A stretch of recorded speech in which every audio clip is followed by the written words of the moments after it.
Season 15 was an amazing season for the game. So many things changed about the way we play and how we will play going forward. It's honestly hard to think of how we played the game without perks and how important it is that they're here now of all times. This season has done a lot for me when it comes to the enjoyment of the game. Every character feels new and every match isn't just another game of Overwatch. It becomes like a little puzzle that you get to place yourself into. My brain asks so many questions now when it comes to playing each character. What characters are we struggling into? Is it worth swapping this late into the game while I have my perks? What perks do I need to pick to help my team the most? Questions like these are constantly running through my mind in each game now, and I think that is beautiful for a game like this. All the characters that I'm familiar with are taken to a fun, sensible, but incredibly powerful new level with perks that it makes the game feel entirely new. Almost feels completely different to play. Some perks are stronger than others, and some almost never feel worth picking, but overall, perks are amazing, and I would be devastated if they left Overwatch at the moment. Outside of perks, there's obviously other things about the season that I like. I love the 6v6 playtest, rank resets and galactic weapons are all fantastic. I wish that the 6v6 playtest was also in quick play, but unfortunately there was some sort of bug going on, so they had to remove it. Juno, Zenyatta, and Venture getting some much appreciated love in the skin department. Another like Seraphim collab was really cool. The game has always done great with its cosmetics, not so much with the character distribution. I'm looking at you, Kiriko. But none of that really matters when it comes to how the game feels and improved. This season, I've started playing new characters, maining some like Ramatra because of the perks, and it's never felt more enjoyable. It's like I'm playing the Overwatch beta in 2016 for the first time again, discovering new strategies, counterplay, learning new things about each of the characters, getting my ass handed to me by people who know more than me, learning and getting better. It's like it's a whole new game. Even though this season has been amazing and there's a lot of good this season, there are some things that I am not super happy about. The balance this season has not been up to par in my opinion. There are 3 really big offenders this season. I'm not saying to nerf them too hard, but just 1 or 2 changes to specific abilities and that would help a lot.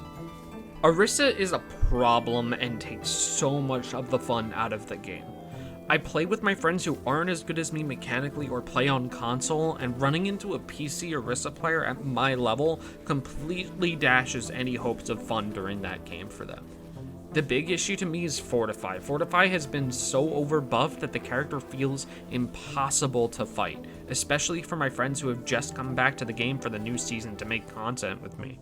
We run into an Orisa and it ruins the whole vibe, because unless we take that game as seriously as humanly possible, it's just going to be a loss.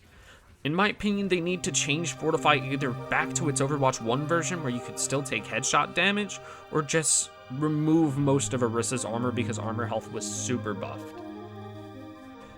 Another problem character is Sojourn, and I don't think the small changes to her done in the hotfix were done in the right areas.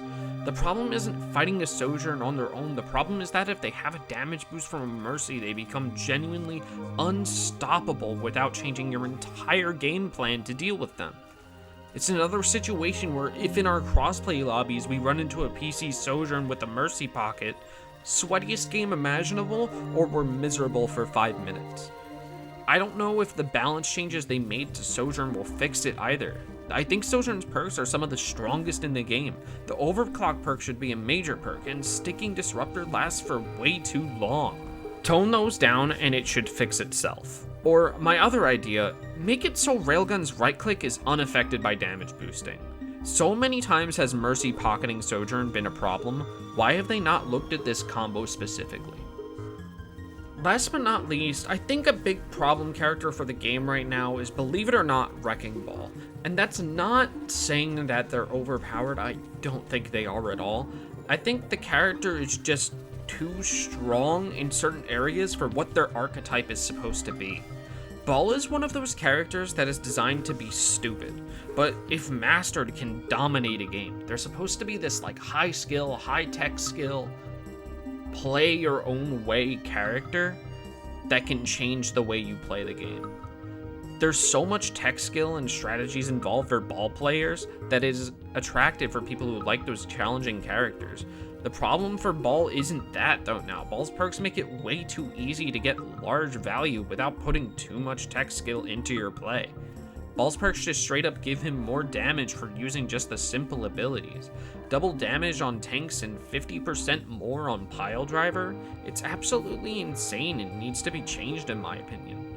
Ball used to be a character that not everyone could pick up and do well with, and that's what made them interesting and fun to fight. Now Ball feels miserable to fight because they do the same thing now. They all do the same thing. Pile drive supports to kill them for free, spin around on point so the tank can't touch or they die. Outside a few maps and matchups, Ball can just be a huge annoyance without his counters.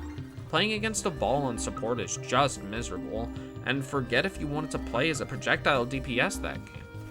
Ball's issues aren't as glaring as the other two characters, but I still think it needs looking at to bring Ball back to the high skill floor they had originally.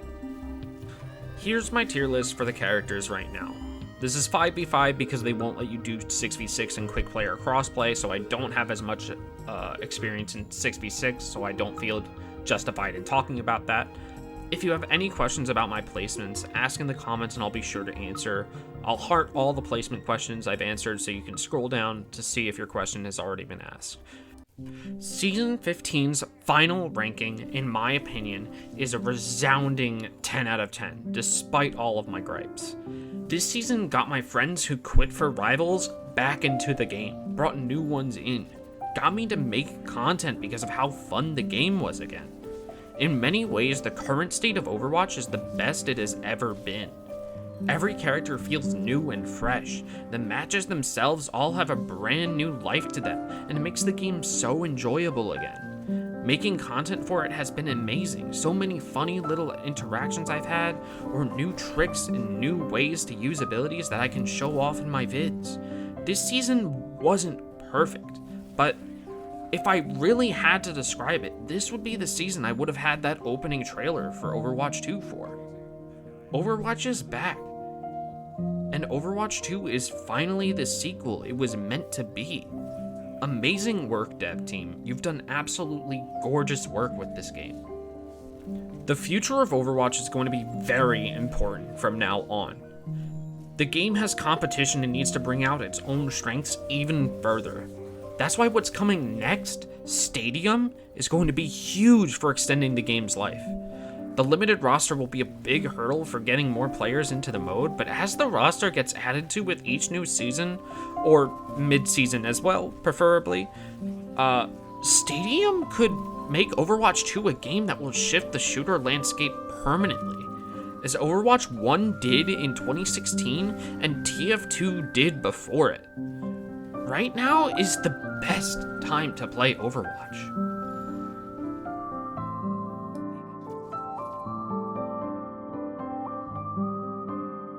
Thanks everybody for watching. If you liked the video, please be sure to like and subscribe. I'll probably be making one of these for every season from this point onwards. I've really enjoyed making content for this game, and I really hope that you guys enjoy watching it.